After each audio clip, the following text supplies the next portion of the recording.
Tonight, the Columbia Workshop, under the direction of William N. Robeson, begins a new series of broadcasts and inaugurates a new policy. The Columbia Workshop believes that very little is yet known about radio broadcasting. It is the Workshop's purpose to experiment with radio's possibilities, to explore the frontiers of radio's knowledge. But the Workshop cannot do this without you, the listener. There are a handful of us, writers, actors, technicians, and musicians, striving each week to discover better, more intelligent, more entertaining methods of broadcasting. There are hundreds of thousands of you. Each week, you will be able to hear our experimental attempts. But we cannot know if these attempts were successful unless each week you, the listener, will take a moment to write us and tell us if we've succeeded. If we have failed, to give us your comments, criticisms, and suggestions. The Columbia Workshop is not a handful of idealistic dreamers working in mysterious secrecy. It's one half of a broadcasting test tube. You, the hundreds of thousands of you from coast to coast, are the other half. Without your help, the efforts of the Columbia Workshop are useless. With your helpful comments, we feel the Workshop can do a real service for radio broadcasting. Tonight, the Workshop experiments with the presentation of the supernatural. It is a radio device, a broadcasting cliché to present spectral voices on what is known as a filter microphone. A gadget similar to the treble and bass control on your radio set, but with a wider range. This apparatus, properly adjusted, makes the human voice sound like this, the effect of a telephone conversation or a radio loudspeaker.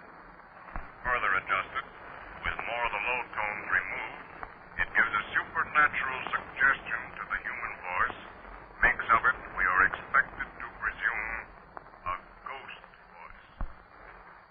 In our experiment this evening, you will hear a ghost story told from the point of view of a ghost. And as ghostly ears are accustomed to ghostly voices, and as we will spend the next half hour with ghosts, we will not detect any unusual difference in their voices. But as for the humans in our play, well, humans must sound strange to ghostly ears, so we've taken some liberties with their voices. See if you agree with us. The Columbia Workshop presents The Ghost of Bejamin Sweet.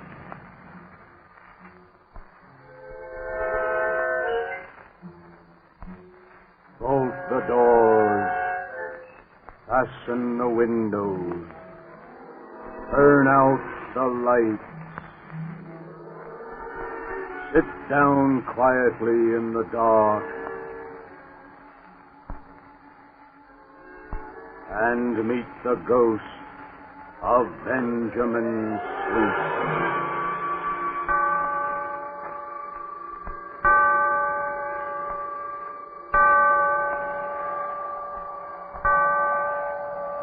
It is midnight of All Hallows Eve, in the dark of the moon.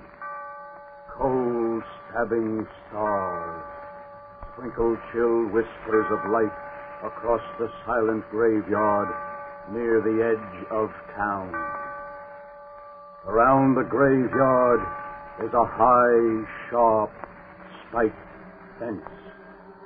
On the top of the fence sits the tired ghost of Mr. Bejamin Sweet.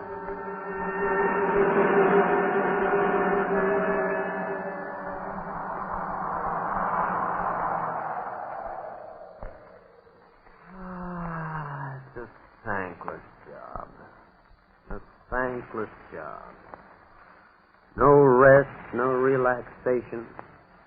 I'm tired of it, I am. It's haunt here, haunt there, chase around on silly errands night after night.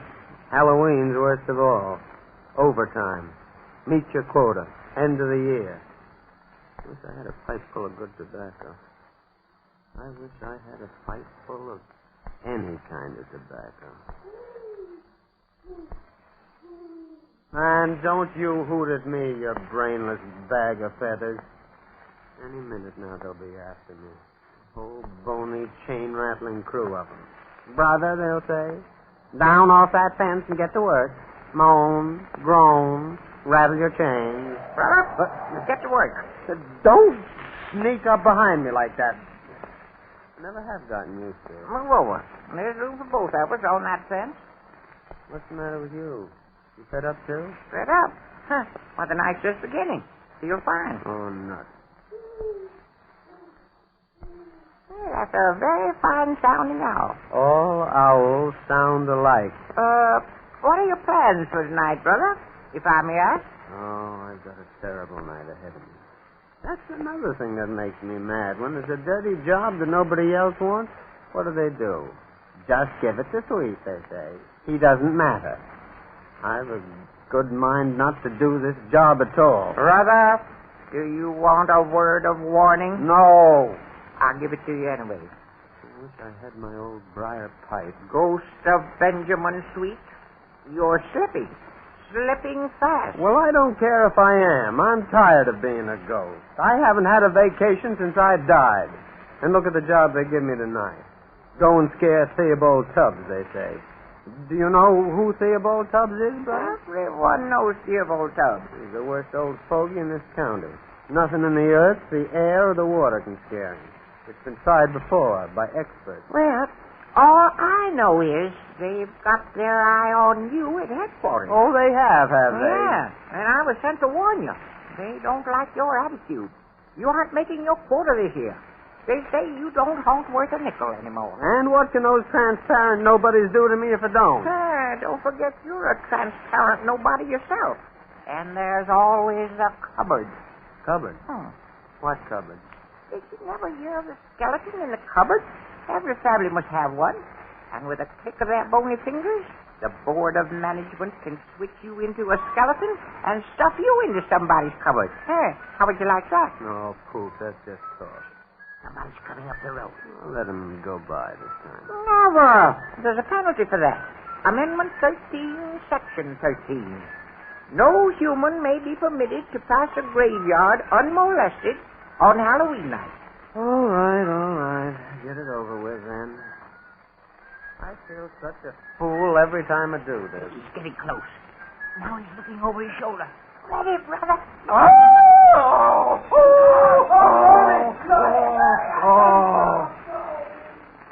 Well, that's that. Yeah, it was a good job, too. You see him take to his heels? A good beginning. Now, what next? I suppose I better be getting on to Theobald Tubbs. Do you want some company, brother? Not you, Sourface. Oh, well, no need for you to take offense, Brother Sweet. I was warning you for your own good.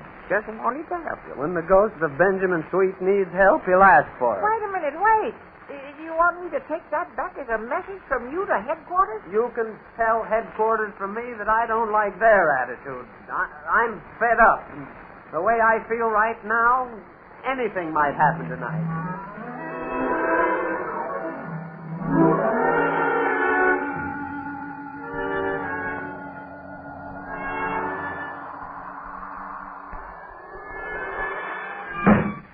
My good woman, must you slam doors? I'm concentrating on a speech for the National Association of Curtain Rod Manufacturers. The National Association, mind you. If you were concentrating, Theobald Tubbs, you wouldn't hear a door slam. And anyway, I didn't slam the door. There must be a draft in here. That doorknob flew right out of my hand. What was that racket out in the kitchen? Sam, the houseboy, thought he saw a ghost coming down the road by the cemetery. I told him not to be silly. That's the trouble with people nowadays. They believe anything they hear. They have no minds of their own. Nobody looks for facts. Give me the facts, and I can You prove... don't need to make a speech to me about it. Oh, yes, this speech. Would you like to hear what I've written so far? No, thank you, Theobald. Be just like all the others. The trouble with you, Matilda, is that you have no imagination. Oh, now, where's my pipe? I hope you've lost the smelly thing. I was smoking it a minute ago. I laid it right here at my elbow. It's a fine thing when a man can't lay down a pipe without... Look, Look, what? Where? beside you. Higher. Say, what is this? Your pipe hanging in the air. Oh, I'll be hornswoggled. It's smoking by itself. Well, that's a good riddance. Your wife, Mr. Tubbs, is as sour as your pipe. What's going on here? Where are you? Who in thunder... Oh, I'm the ghost of Benjamin Sweet, Benjamin C. Sweet, and I'm right here beside you, Mr. Tubbs. Say, don't you ever clean this pipe, man? It's sour. You're what? I am the ghost of a man named Benjamin Sweet. A spirit, a spook, Mr. Tubbs. Ghost? Oh, stuff and nonsense. Well, I guess I know who I am, and there's very little stuff and practically no nonsense about me. Well, whatever you are, get out of here. They were right about you. Who was right about me? They all said you couldn't be scared, Mr. Tubbs. We, spooks sometimes talk these things over. See here, you voice, you fake. Go on away, go away. I'll have you know I'm not a fake, and you can have your sour pipe. You are a fake. I can't see you. You aren't there. I'm not a fake, and I can prove it. Now, let me see. Where's the switch here? Hey, turn those lights on again. Where are you, anyway? Now, can you see me, Mr. Tubbs? I show up better in the dark. Can you see me, Mr. Tubbs? You can read a newspaper through it, right? What do you want with me? Now, see here. You can't scare Theobald Tubbs with tricks like this. That's no trick. Anybody can be a ghost. All you do is just stop.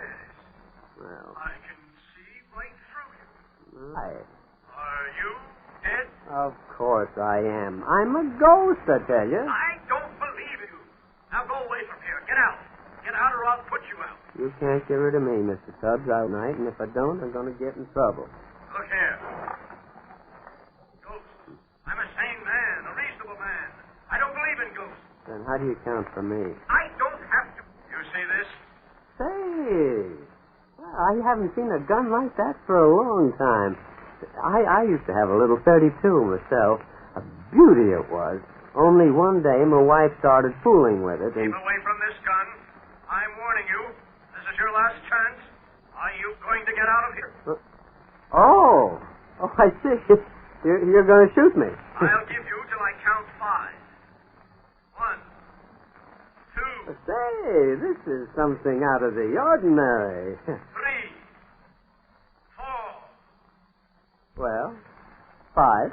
5. Did you hear me? Well, I haven't heard you say 5 yet. The man has the legal right to shoot anybody who forces entry into his house. Yes, indeed. You're right. You can't be too careful these days. 5. Well? Oh, no, that's a shame. Right into that mirror. It didn't hurt you? No. I think it went through my head. Maybe it was my shoulder. No, it's the head, all right. Oh, but you certainly ruined that mirror. Theobald! I think I'll just lock that door. I don't like your wife, Mr. Tubbs. Theobald! Let me in! There's nothing wrong, Matilda. My gun just went off. I heard glass. What's broken? Was that my good mirror? Theobald, was that my good mirror? Oh, there'll be the deuce to pay when she finds out. I'll fix her up for a while. Matilda Tubbs! Matilda Tubbs! Do you hear me? Who's that? Your time is coming, Matilda Tubbs.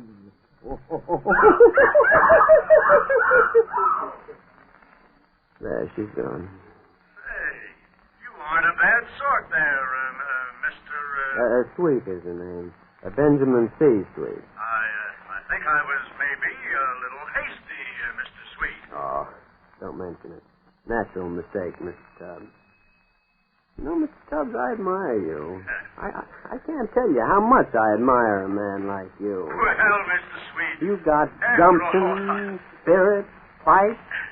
Well, you'd make a good ghost yourself. Well, I dare say I can handle most situations. Yes, Mr. Tubbs, Call me Tubbs. Just plain Tubbs. Yes, Tubbs, now, if you were a ghost, you'd go out and really do things.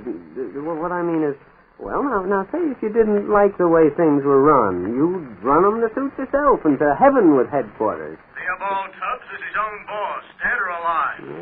Yeah. I believe you and I would see eye to eye. Let me tell you, Sweet, nobody ever put anything over on Theobald Tubbs. I believe it, Tubbs. I believe it. I'd put my trust in you any day. In fact, I'd like to be associated with a man like you. Say, Suppose you let me have a look at that revolver. What? Your revolver. Oh, yes, sure. Well, I'm a businessman, Sweet. I might say a successful one in my line. It takes gumption. Means getting there ahead of the next man. It means... Did you ever think of dying, Tubbs? Dying? Oh, nonsense. Well, my calendar is always filled up for 6 months ahead. Well, now, there really isn't much to it. It has great possibilities for a man of your caliber. Well, it's something I'll take care of. I'm working on a speech to be delivered next week. Would you like to hear as much as I've written? Oh, well, I tell you, Tubbs, I have some business of my own to transact tonight. Oh, it'll take no time at all. Won't you sit down? Oh, thanks. Say, if you happen to have another cartridge handy, I'll load this gun up for you. You never know when you're liable to need it again, you know. Oh, yes, to be sure. Here's a cartridge. Oh, thank you. Now, the subject of my talk is quick action for quick results. Good idea. I might explain, Sweet. Quick action is my motto in life. I believe too many people stop to think. I believe you're right there. Well, gentlemen and members of the curtain rod profession, it is a privilege to address you this evening. Pardon me, but would you mind sitting over a little to the right so I can hear you better? Oh, certainly. Oh, that's thanks. To address you this evening, we're all working toward the same goal. That's another way of putting it. We all want to change for the better. Right. We all want to know what the future holds for us. It's your way of finding out. We're all going places together. Tubbs, you're right. You and I are going places together. Right now. Why, Sweet, you shot me. You killed me. Here, I meant to. Why, what?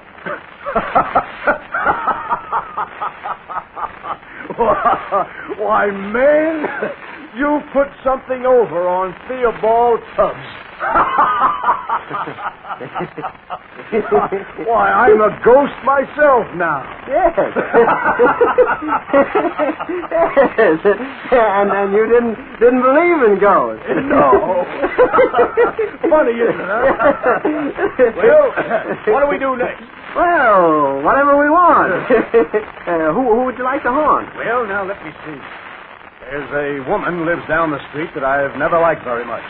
She's giving a Halloween party tonight, and she didn't invite me. Splendid. We'll combine business with pleasure. Oh.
No, it was the sailor who murdered the captain. Now, tell it right, or don't tell it at all. Who said that? I'll tell this story the way I know it.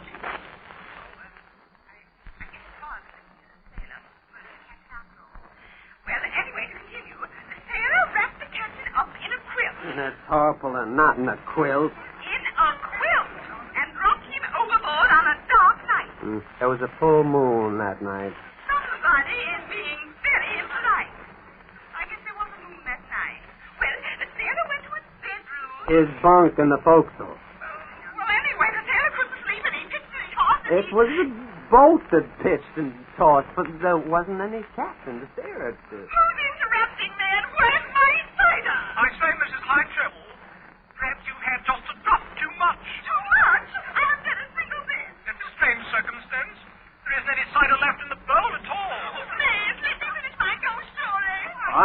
finish it. Then suddenly all the lights in the boat went out. And the wind swept across the deck. And the captain and his mate sailed through the air singing, sailing, sailing over the bounding main.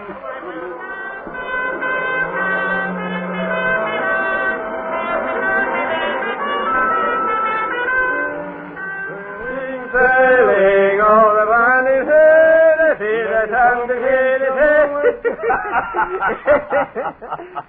That was a good idea you had going to that party. Where are we? Oh, this is my favorite graveyard. Pleasant spot you pick out. Come on, sit down on the fence. No, this is one of the best fences in this county. It's got spikes on it. Oh, well, you won't notice them now. Try it.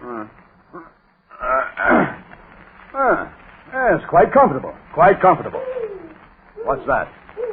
That's a beautiful little owl. She lives here all year round. Oh. Say, it's been a great evening, sweet. You sure are a grand guy. This is the life. Yeah. Oh, Tubbs, I just remembered something. What? Tubbs, they're going to shut me up in a cupboard. Who is? Headquarters. They got their eye on me. You see, tonight's the end of our ghostful year, Tubbs, and I haven't been working hard enough, and they're going to check up on me. They sent a long-faced fellow around here to warn me a little while ago. Listen here, sweet.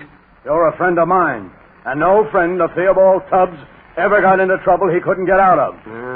They aren't going to like what I did at your house tonight. If it's all right with me, it ought to be all right with them.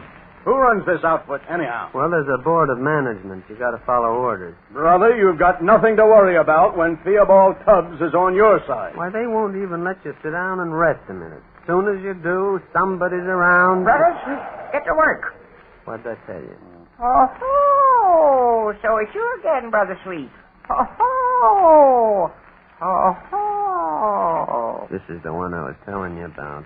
Cheerful cuss, isn't he? Yeah. Well, you're in trouble now. You're in bad trouble. All right. All right. But it's nothing for you to croak about. I warned you.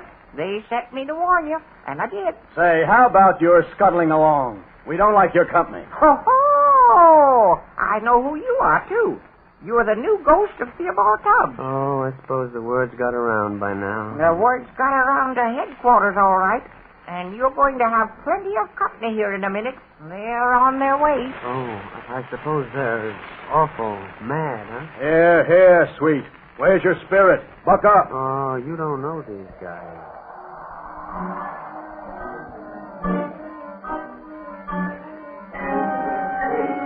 Hey, what is this? Silence, Brother Tubbs. The Board of Management approaches. That's headquarters. Benjamin Sweet. Halt! I see the ghost of Benjamin Sweet. Sits on the fence by yonder tombstone. He'll pay for this. Get him. Get Sweet. Get Sweet. Get Sweet. Silence! Ghost of Benjamin Sweet, stand up. No. Oh, there are two of you. Who's the other one? I used to be Theobald Tubbs. Yes, that's Tubbs. Now, before you begin on my friend here, I'd like to say a few words. Silence! Hey, we know who you are. Your case will be taken up in its proper order. In the meanwhile, may I give you a friendly word of warning? You've fallen into the hands of one of the least macabre members of our company. Now, see here. I don't... Shut up. Sit down. What's the law on this, Sweet? When headquarters says sit down, they expect you to sit down. Mr. Chairman, I'm a newcomer here. I've been a practicing attorney in my time, but I don't know your code. May I have a look at your law? Clerk, hand the ghost of Theobald Tubbs the law.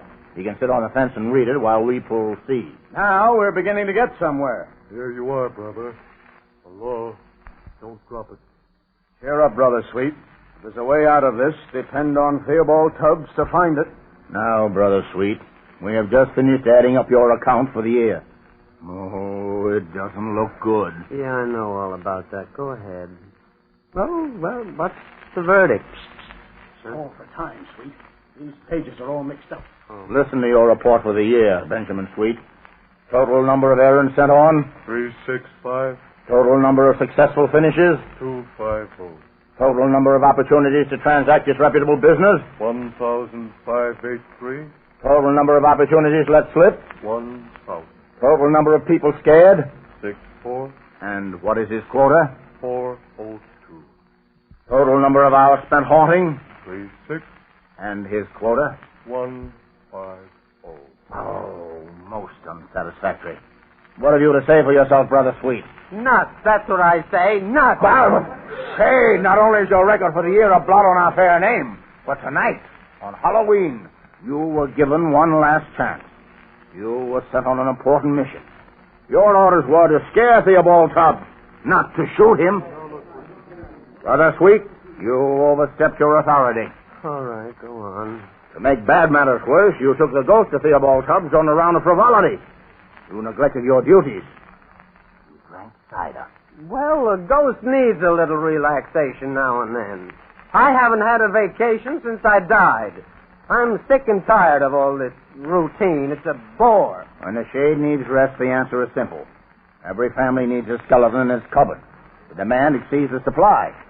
It'll be very easy to make a skeleton out of you and lock you up for a century or two.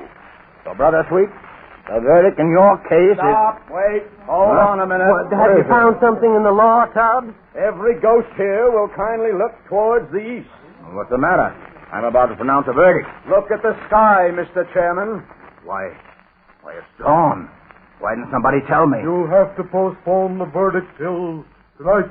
You'll have to postpone the verdict forever, Mr. Chairman. What? I've just found a clause in your law, Amendment 456, Section 89. The page was out of place in the book. Well, read it quick. Daylight's coming. We can't stay here. Offenders against the law must be dealt with and verdict pronounced up to and including the end of the current year on Halloween night. Well? That's an old law, 10 centuries or so, but it's never been repealed. Therefore, you have no authority to pronounce a verdict on a crime committed last year. The new year began 1 minute ago. A curse on you, Theobald Tubbs. Everybody run for it. The sun's coming up. Tubbs, I'm a free spirit. I knew you could do it. Quick action for quick results, Brother Sweet. That's me. There'll be quite a few changes made after I've been here for a while. I can see where we can make a lot of improvements in the general management. Of course, that'll mean a new board of directors and certain other...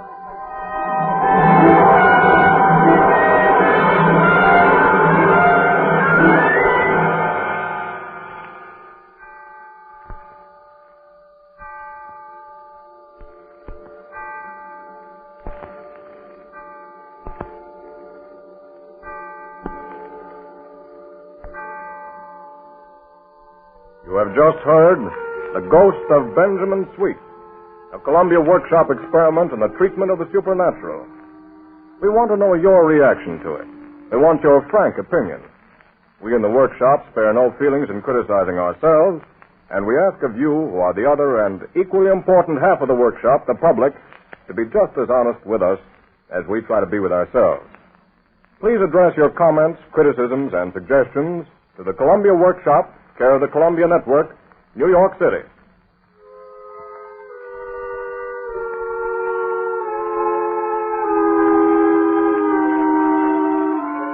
The Ghost of Bejamin Sweet is an original radio play written by Pauline Gibson. The special orchestral score was written and conducted by Bernard Herrmann.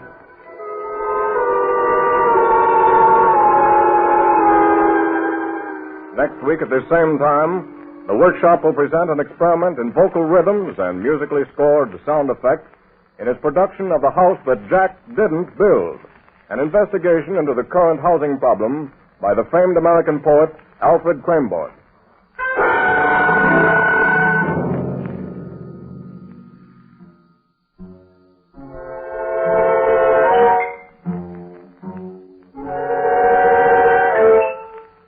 The Columbia Workshop is under the direction of William N. Robeson. This is the Columbia Broadcasting System.